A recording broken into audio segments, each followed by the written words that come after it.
Drama serial कैसी तेरी खुदगर्जी शमशेर महक को हासिल करके भी अधूरा रह जाएगा। बाबा साहिब की चालें कामयाब हो जाएंगे। मुकम्मल कहानी में आप सभी दोस्त देखेंगे।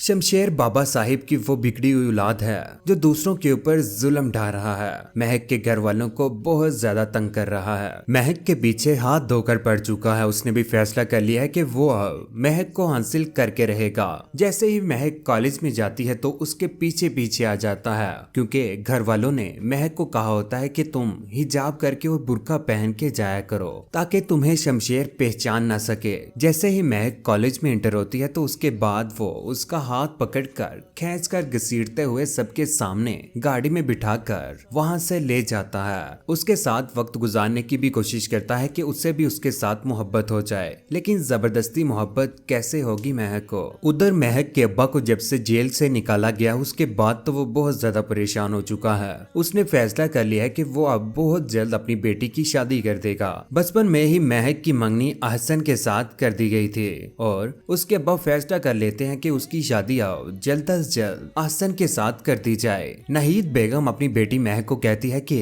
अहसन और तुम्हारी शादी हो जाए, फिर देखना तुम्हारा भूत उसके सर से कितनी जल्दी उतर जाता है। और वो दिन आ ही जाता है। महक और अहसन की शादी की तैयारियां जल्द अज जल्द करके कुछ ही दिनों में उनकी शादी का वो दिन भी आ जाता है और ये बात शमशेर को भी पता चल जाती है। उधर शमशेर अहसन और महक की शादी रखवा देता है और अहसन को खरी खरी धमकी दे देता है कि आइंदा के बाद तुमने सोचा भी महक के बारे में तो मैं तुम्हारी जान ले लूंगा। अहसन तो साइड पर हो जाता है और उसके घर वाले बहुत ज्यादा परेशान होते हैं और महक भी। महक की जैसे ही शादी रुकती है तो महक उसी जोड़े में रोते हुए चिल्लाते हुए कहती है कि मेरा दिल चाहता है कि मैं अपना गला घोट लूं। उसकी माँ से समझाती है कि बेटा जो अल्लाह को मंजूर है तुम परेशान ना हो, तुम्हारे हक में बेहतर होगा। महक रोती चिल्लाती है। आखिर वो अब शमशेर से बचने के लिए क्या करे। उधर महक को परेशान देखकर उसके बाबा उसके पास आ जाते हैं और महक कहती है कि बाबा जान उसने कोई भी रास्ता नहीं छोड़ा मेरे लिए, अब मैं क्या करूं, कहाँ जाऊं मैं अब्बा जान। शमशेर के अम्मी अब्बू को भी पता चल जाता है कि शमशेर महक के घर वालों को बहुत ज्यादा तंग कर रहा है। उधर दिलावर साहिब साफ साफ अपनी बीवी को कह देते हैं कि मैं कभी भी इन दोनों की शादी नहीं होने दूंगा और हमारी इज्जत के ऊपर दाग है। वो लोग अमीर भी नहीं हैं, ना ही हमारे स्टैंडर्ड के हैं। बेहतर होगा कि तुम जाकर खुद ही उस लड़की को समझा दो। शमशेर की माँ पहुंच जाती है महक लोगों के पास। उनके पास जाकर सबसे पहले तो उनसे माफी मांगती है और कहती है कि मैं बहुत ज्यादा शर्मिंदा हूँ शमशेर बेटे को लेकर, और महक को अकेले में समझाती है और कहती है कि ये कैसी मोहब्बत है जिसमें सिर्फ और सिर्फ तकलीफ ही है। उधर जब शमशेर का जुनून हद से ज्यादा बढ़ जाता है तो दिलावर साहिब फैसला कर लेते हैं कि वो अब एक नया खेल खेलेंगे। वो अपने मुलाजिमों को कह देते हैं कि जितनी जल्दी हो सके उस लड़की के अब्बा को इस हवेली में लेकर आ जाओ। आखिरकार महक के अब्बा वहां पर पहुंच जाते हैं। जैसे ही वो वहां पर बैठते हैं तो उनके सामने पैसा रख दिया जाता है। आगे पैसा रखा देखकर महक के अब्बा बहुत ज्यादा परेशान हो जाते हैं और कहते हैं कि दिलावर साहिब ये किस चीज का पैसा है, किस लिए आप लोगों ने मेरे आगे पैसा रख दिया है, मैं लालची शख्स नहीं हूँ। दिलावर साहिब कहते हैं कि मैं जानता हूं कि आप जैसे लोग बेटियां सामने करके कैसे रातों रात अमीर बनने के ख्वाब देखते हैं। दिलावर साहिब की बात सुनने के बाद महक के अब्बा बोल उठते हैं और कहते हैं कि हम ऐसे शख्स नहीं हैं, हम खानदानी लोग हैं, ना कि लालची लोग। और वहां से उठकर घर वापस आ जाते हैं। उधर शमशेर हद से ज्यादा बढ़ जाता है। जबरदस्ती महक को घर से उठाकर अपनी गाड़ी में बिठाकर इधर उधर जा रहा है। महक अपने बाप के हाथों बहुत ज्यादा मजबूर है और अपनी इज्जत की खातिर वो शमशेर के साथ भी वक्त स्पेंड करती है। महक के अब्बा घर वापस जा रहे होते हैं कि उधर शमशेर और महक की गाड़ी में बैठे होते हैं। महक की नजर अपनी बाबा के ऊपर पड़ती है और कहती है कि मेरे बाबा, और गाड़ी खोलने की कोशिश करती है। शमशेर गाड़ी लॉक कर देता है। महक के अब्बा महक और शमशेर की तरफ देखते हैं और उनकी आंखों में आंसू होते हैं। शमशेर गाड़ी का हॉर्न देते हुए महक को घर ले जाता है। घर में अपनी माँ को दिखाता है। महक चीखती चिल्लाती रहती है, कहती है कि मेरे बाबा आए हैं, मुझे उनसे मिलने दो। लेकिन शमशेर उसकी कोई भी बात नहीं मानता। जैसा बाप वैसा बेटा।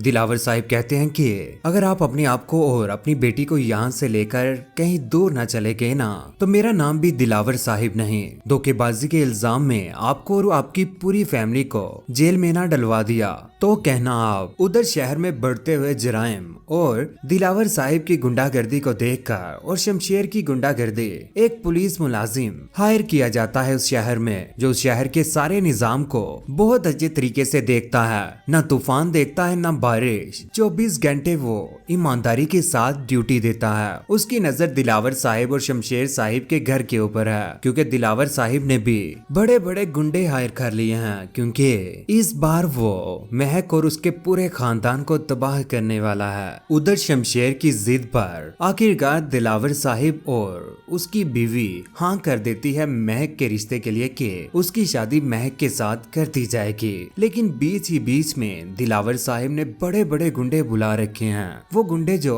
शमशेर के साथ भी घूमते हैं, लेकिन शमशेर के साथ नहीं हैं, बल्कि उनको पैसे देकर दिलावर साहिब अपनी तरफ कर लेते हैं। उधर वो शादी का दिन आ जाता है। अच्छे तरीके से शमशेर तैयार होकर जाता है अपनी फैमिली को साथ लेकर। उधर मौलवी साहिब को भी बुला लिया जाता है कि शमशेर और महक का निकाह होने जा रहा है और सारा का सारा खर्चा शमशेर की ही फैमिली ने किया होता है, क्योंकि शमशेर ने फैसला किया था कि वो जब भी शादी करेगा महक के अब्बा को 1 रुपया नहीं लगाने देगा। बहुत अच्छे तरीके से अरेंज किया जाता है। रात का वक्त सेट किया जाता है कि नाइट प्रोग्राम होगा। महक ने भी फैसला कर लिया है कि वो अब इस घर से भाग जाएगी, यहाँ तक कि अपना शहर भी छोड़कर वहां से कहीं दूर चले जाएगी। उसने अपना सारा का सारा सामान पैक कर लिया होता है और शादी के उसी दिन जब शमशेर वहां पर पहुंचता है तो वहां पर उसे महक नहीं मिलती। घर वाले बताते हैं कि महक तैयार होने के लिए कहीं गई है, गाड़ी में ड्राइवर के साथ गई है। उधर रातों रात काम करवाने के लिए दिलावर साहिब भी अपने गुंडों को कह देते हैं और वो गुंडा बहुत खतरनाक होता है, जिसने महक की जान लेनी होती है। और ये सारा का सारा ड्रामा होता है जो शमशेर और महक को एक दूसरे से जुदा करने के लिए रचाया जाता है। जैसे ही उनकी गाड़ी आ रही होती है तो उनकी गाड़ी को आग लगा दी जाती है और सबको यही होता है कि महक मर चुकी है। दिलावर साहिब भी महक की मां को कह देते हैं कि आपकी बेटी मर चुकी है, वो अब कभी भी बच नहीं पाएगी। उधर शमशेर को भी पता चल जाता है कि महक मर चुकी है। वो भागा भागा अपने साथियों के हमरा उसके भाई भी उसके साथ वहां पर पहुंच जाते हैं। पुलिस उसे रोकने की कोशिश करती है, खबरदार दाखिला ममनू है, साइन बोर्ड लगा दिए जाते हैं। वहीं पर शमशेर भागा भागा उसके भाई उसे पकड़ लेते हैं। चीखो पुकार करता है शमशेर। रोते रोते आखिरकार उसे सब्र आ ही जाता है, खामोश हो जाता है। पहले जैसा तो वो रहता ही नहीं, अकेला बैठकर महक की सोचों में गुम होता है, रोता रहता है हर वक्त। शमशेर अपने आप को गोली मारने की कोशिश करता है कि वो शादी करेगा तो सिर्फ और सिर्फ महक के साथ ही करेगा। यूं उसकी माँ वहीं पर बेहोश हो जाती है और इस तरह से घर वाले भी मान जाते हैं। शमशेर को बताया जाता है कि वो एक दरबार में चला जाए, वहां पर उसकी सारी की सारी मन्नतें पूरी हो जाएंगी, खुदा उसकी सुन लेगा। वो खुदा के बहुत नेक बंदे थे, इस दुनिया से जा चुके हैं, उनके दरबार के ऊपर जाकर दुआ मांग ले, तुझे महक मिल जाएगी। सैयद हाशिम शाह बुखारी के दरबार के ऊपर आखिरकार पहुंच जाता है शमशेर। परेशानी के आलम में अपने उन गुंडों के साथ पहुंच जाता है। वहां पर जाकर अल्लाह से दुआ मांगता है, हाथ जोड़कर गिड़गिड़ाता है कि उसे महक मिल जाए। वो उसके साथ बहुत ज्यादा प्यार करता था। उसने जो कुछ भी किया बहुत ज्यादा गलत किया, जिसकी वजह से महक उससे दूर हो गई। शमशेर की माँ उससे कहती है कि आखिरकार उस लड़की में है क्या जो तुम उसके पीछे पड़ चुके हो। उधर बाबा साहिब शमशेर को समझाते हैं कि परेशान मत हो, मोहब्बत की भी कोई हद होती है, मरने वालों के साथ मोहब्बत थोड़ी ना होती है।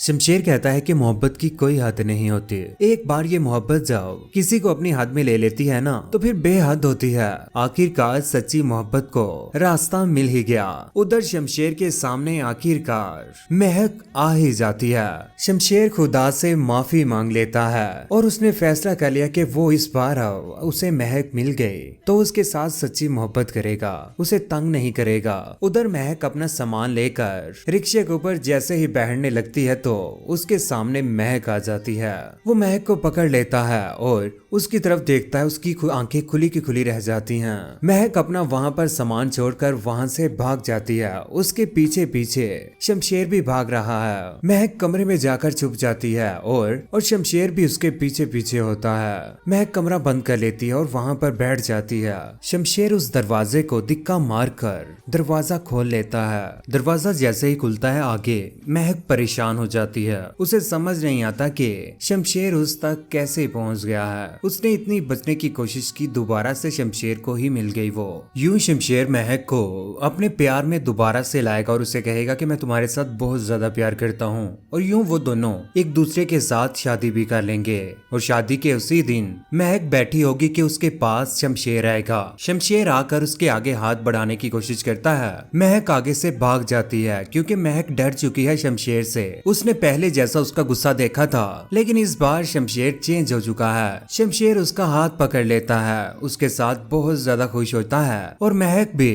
उन दोनों की यूं शादी हो जाती है। शमशेर और महक एक दूसरे के साथ खुश रहना शुरू कर देते हैं। शमशेर के सामने अपने बाबा साहिब की भी सारी की सारी हकीकत आ जाएगी कि उन्होंने ही सब कुछ किया था और वो उनसे जुदा भी हो जाएगा। लेकिन आप सभी दोस्तों को कैसा लगा कि महक दोबारा से शमशेर को ही मिली और बाबा साहिब का क्या अंजाम होना चाहिए था, जिन्होंने अपने बेटे से महक को जुदा करने के लिए हर कोशिश की। नीचे कमेंट सेक्शन में अपनी कीमती राय का इजहार जरूर कीजिएगा। चैनल को सब्सक्राइब करने के बाद बेल का बटन जरूर दबाइएगा। अपना ख्याल रखिएगा, दुआ में याद रखिएगा। अल्लाह हाफिज।